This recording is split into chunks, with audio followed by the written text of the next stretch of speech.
दो विषय और उठाए जाते हैं जब सीए का विषय आता है कि एक तो ये संविधान की भावना के अनुरूप नहीं है, दूसरा भारतीय संस्कृति की भावना के अनुरूप नहीं है। मैं सिर्फ ये कहना चाहूंगा कि हमारी संस्कृति तो वो रही है कि हमने शरण में आए हुए व्यक्ति की रक्षा के लिए ऐसे ऐसे उदाहरण दिए हैं जो विश्व में आपको कहीं नहीं मिलेंगे। भारतीय पुराणों में और बौद्ध जातक कथाओं में राजा शिबी का उल्लेख आता है कि एक कबूतर जिसको बाज पकड़े ले रहा था वो उनकी शरण में आ जाता है और कहता मेरे प्राणों की रक्षा करिए। तो राजा शिबी कहते हैं ठीक है मैं रक्षा करूंगा। वो बाज को कहते हैं अब ये मेरे शरणागत हो गया, अब ये तुम्हें नहीं मिलेगा। तो बाज कहता मैं भी तो आपकी प्रजा हूं, ये मेरा भोजन है, आप मुझे अपने भोजन से वंचित कैसे कर सकते हैं। तो राजा शिबी कहते हैं हाँ ये भी ठीक है, तो अब मैं इसको शरणागत को नहीं छोड़ूंगा, परंतु यदि तुम्हें भोजन चाहिए तो अपने शरीर से उतना ही मांस निकालने को तैयार हो। और चूंकि भगवान उनकी परीक्षा ले रहे थे, ऐसा मान्यता है पुराणों में और जातक कथाओं में कि वो बढ़ता चला गया उसका वेट, और आखिर में राजा शिवी पूरे पलड़े में बैठ गए और तब भगवान ने प्रकट होकर कहा तुमने शरणागत की रक्षा का पूरा दायित्व निभाया, हम तुम्हारा सम्मान करते हैं।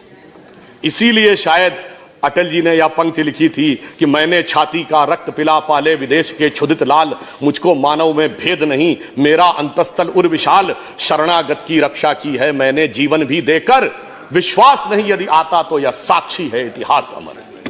अब कहा जाएगा साहब आप शरणागत को दे रहे हैं तो सबको क्यों नहीं दे रहे हैं। तो भारतीय संस्कृति में यदि राजा शिवी के कबूतर की कथा है तो तक्षक नाग की भी कथा है। राजा परीक्षित को श्राप मिला था तो यह था कि कोई सांप आकर उनको मारेगा, उन्होंने पूरी व्यवस्था कर ली थी और उसके बाद वो फलों के बीच में घुसकर एक छोटा सा सर्प तक्षक अंदर पहुंचने में सफल हो गया और उसने राजा परीक्षित को डस लिया और उनकी मृत्यु हो गई। अब इस बात से सबक लेकर उनके पुत्र राजा जन्मेजय ने एक ऐसा यज्ञ किया था जिसमें सारे के सारे नाग आकर भस्म होने लगे थे। इसलिए मैं कहना चाहता हूं दूध भी पिलाते हैं परंपरा हमारी मित्र, किंतु नाग यज्ञ का विधान नहीं भूले। तो हम घुसपैठिए और शरणागत दोनों का नीरछीर विवेक की क्षमता हमें भारतीय संस्कृति परंपरा भी देती है। अब आधुनिक समय में आए तो कहा जाता है कि साहब आप बराबरी का व्यवहार नहीं कर रहे हैं, आप गंगा जमुनी तहजीब के साथ न्याय नहीं कर रहे हैं। तो मैं पूछना चाहता हूं गंगा जमुनी तहजीब कहां से शुरू हुआ ये वर्ड। सबसे पहले यह शब्द प्रयोग होता है जब मुगल शहजादे दारा शिकोह ने अपनी किताब लिखी मंजुमल बहरीन, जिसका मतलब होता दो समुद्रों का विलय। अब आप बताइए दो समुद्रों का मिलन जिसे कहता है वो आदर्श नहीं, बाकी दूसरे लोग आदर्श। अरे इस देश की गंगा जमुनी तहजीब तो ये थी, इस देश की गंगा जमुनी तहजीब तो ये थी कि बुल्ले शाह ने ये बोला था जो आज किसी को सुनने में बड़ा अजीब लगेगा कि आज होली खेलूंगी मैं कहे बिस्मिल्लाह। ये बुल्ले शाह ने बोला आज होली खेलूंगी मैं कहे बिस्मिल्लाह। और उन्होंने कहा आगे की लाइन अरबिक वर्ड है अलस्तु बि रबिकम प्रीतम बोले, सब सखियों ने घूंघट खोले, नाम नबी की रतन चढ़ी और बूंद पड़ी अल्लाह अल्लाह, आज खेलूंगी मैं होली कह बिस्मिल्लाह। मगर इसको आपने माना क्या। अब मैं उदाहरण देता हूं, चित्रकूट के घाट की घटना थी कि अब्दुल रहीम खान खाना और तुलसीदास जी दोनों अच्छे मित्र थे, दोनों साथ में थे। तो अब्दुल रहीम खान खाना वो मिट्टी उठाकर अपने सर पे लगा रहे थे, तो तुलसी ने उनसे छंद में पूछा कि आप ये मिट्टी क्यों सर पे लगा रहे हैं। वो गंगा जमुनी तहजीब को अगर आप कहना चाहते हैं तो उन्होंने ये कहा कि धूरी धरत निज शीस पर। अरे धूल क्यों सर पे लगा रहे हैं, कह रहीम के ही काज, क्यों कर रहे हैं ये। तो रहीम ने क्या जवाब दिया, जेहि रज मुनि पत्नी तरी सोई ढूंढत महाराज। वह रज जो भगवान राम के चरणों की वह रज ढूंढ रहा हूं जिससे मुनि की पत्नी तर गई थी, मेरा भी उद्धार हो जाए। मगर कोई समस्या नहीं थी। आज बुल्ले शाह होते फतवा जारी हो जाता, मेरा पक्का मानना है, और बहुत सारे लोग उनके समर्थन में खड़े हो जाते। ये देश की धर्मनिरपेक्षता के ऊपर हमला है। इसलिए मैं कहना चाहता हूं, और ये जो गंगा जमुनी तहजीब थी इसमें कोई समस्या आजादी के बाद तक भी नहीं थी। ये सारी समस्या 1976 के बाद आई जब सेकुलर शब्द का प्रयोग अपने राजनीतिक हित में करने की शुरुआत हुई। अगर मैं आपसे कहना चाहूं, आप सबने वो सुना होगा, मन तरपत हरि दर्शन को आज, ये किसने गाया? मोहम्मद रफी ने। लिखा किसने? शकील बदायूनी ने। संगीत किसने दिया? नौशाद ने। तो गंगा जमुनी तहजीब ये थी।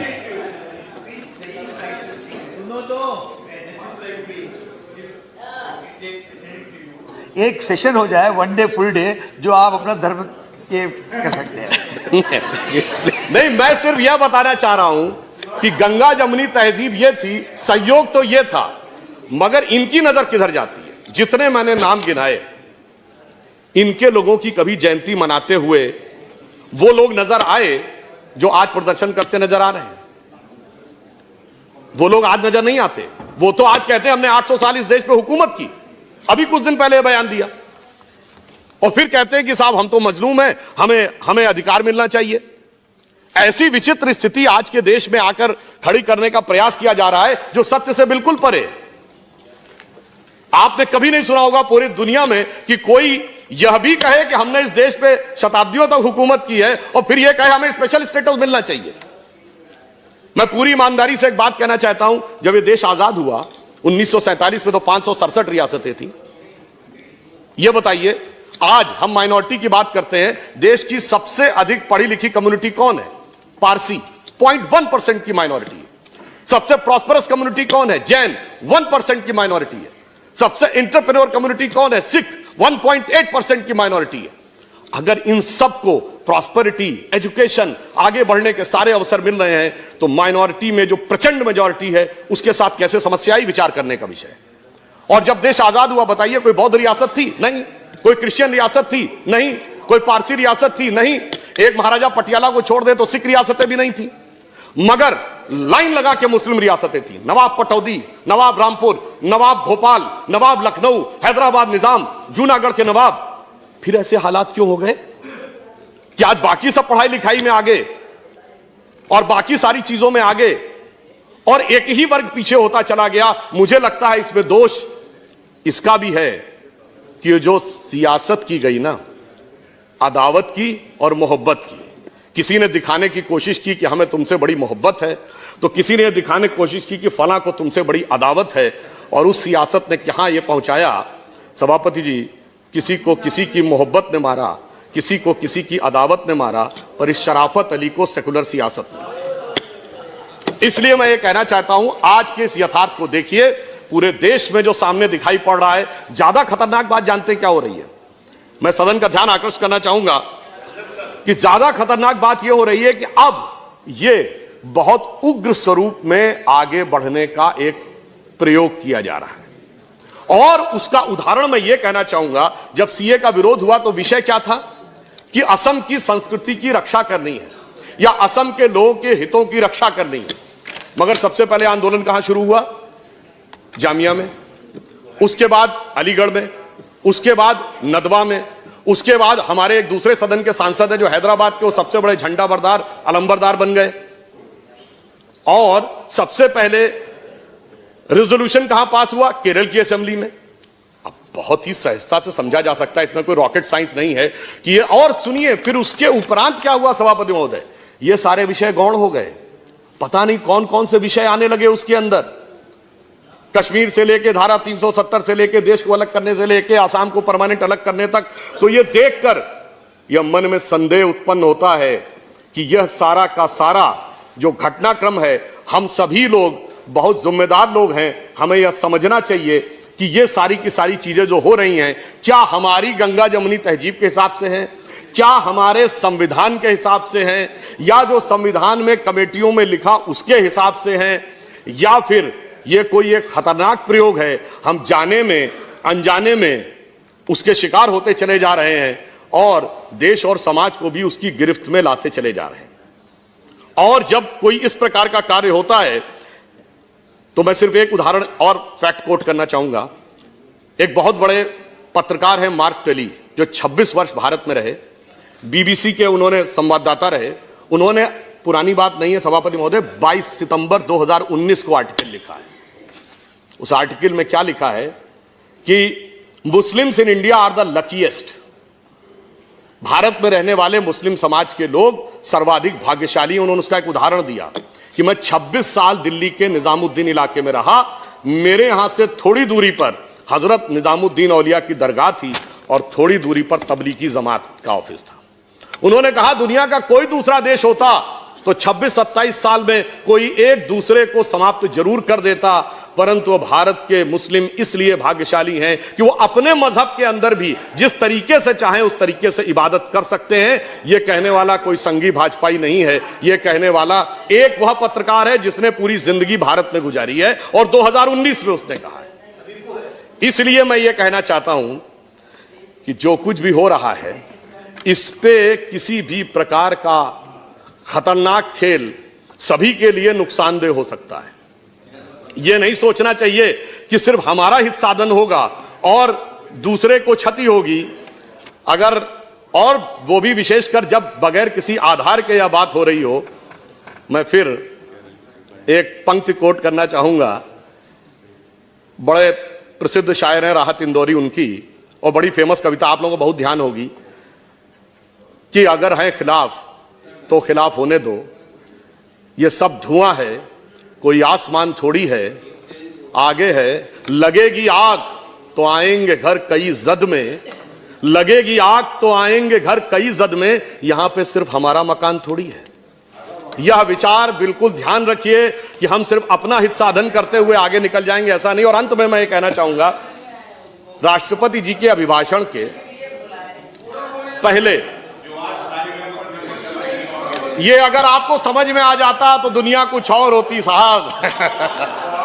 अब मैं एक और बात कहना चाहता हूं। वो आपके लिए कहा नहीं, सुनिए, वो अगर आप कहना चाहते हैं ना आप तो चेयर को एड्रेस करें। मैं एक अंत में सिर्फ ये कहना चाहूंगा कि राष्ट्रपति महोदय के अभिभाषण के प्रथम बिंदु पे यदि हम जाएं, जो वहां से समाप्त करना चाहूंगा, प्रथम बिंदु पे जाएं तो उन्होंने क्या कहा, 21वीं सदी के तीसरे दशक की शुरुआत हो रही है। अब मैं कहना चाहूंगा जब 21वीं सदी और तीसरा दशक आए तो हमें थोड़ा सा हम अगर गौर करें तो जब 20वीं सदी का पहला सूरज उगा था सन 1901, उस समय इस देश में किसकी सरकार थी? अंग्रेजों की। 20वीं दशक के मध्य में यानी 1951 में जब इस देश में पहला सूरज उगा तो इस देश में किसकी सरकार थी? कांग्रेस की। और 2001 में जब 21वीं सदी के पहले सूरज की पहली किरण इस धरती पे पड़ी तो इस देश में किसकी सरकार थी? अटल बिहारी वाजपेयी जी के नेतृत्व में भाजपा की। और दूसरे दशक में मोदी जी के नेतृत्व में स्पष्ट बहुमत की। तीसरा दशक शुरू हुआ तो दोबारा और अधिक बहुमत की। इसका मतलब नियति का संकेत है कि 20वीं सदी अंग्रेज की थी, 19वीं सदी अंग्रेज की थी, 20वीं सदी कांग्रेस की थी और 21वीं सदी भारतीय जनता पार्टी की है। इसलिए आप सब लोग इन विचारों को समझिए, साथ में आइए और जो देश में प्रदर्शन चल रहा है, जो ये विचार चल रहा है, ये पूरी तरीके से तथ्यों पे आधारित नहीं है और जिस प्रकार से आग लगाने का जो प्रयास हो रहा है उसे रोकने का प्रयास करिए। सत्य को ढकने का प्रयास मत करिए। जैसे सूरज को परछाई से ढका नहीं जा सकता, उसी ढंग से सत्य को ढका नहीं जा सकता। आप इस यथार्थ को समझिए, मिलकर साथ चलिए तो देश के लिए भी सत्य होगा। यह पंक्ति कह के समाप्त कहूंगा, अटल जी ने कहा था ना, भरी दोपहरी में अंधियारा सूरज परछाई से हारा। इसलिए अंतरतम का नेह निचोड़े, बुझी हुई बाती सुलगाएं, आओ मिलकर दिया जलाएं। तो देश के इस दिशा में मिलकर कार्य करें, यही कहकर मैं अपना निवेदन समाप्त करता हूं। धन्यवाद।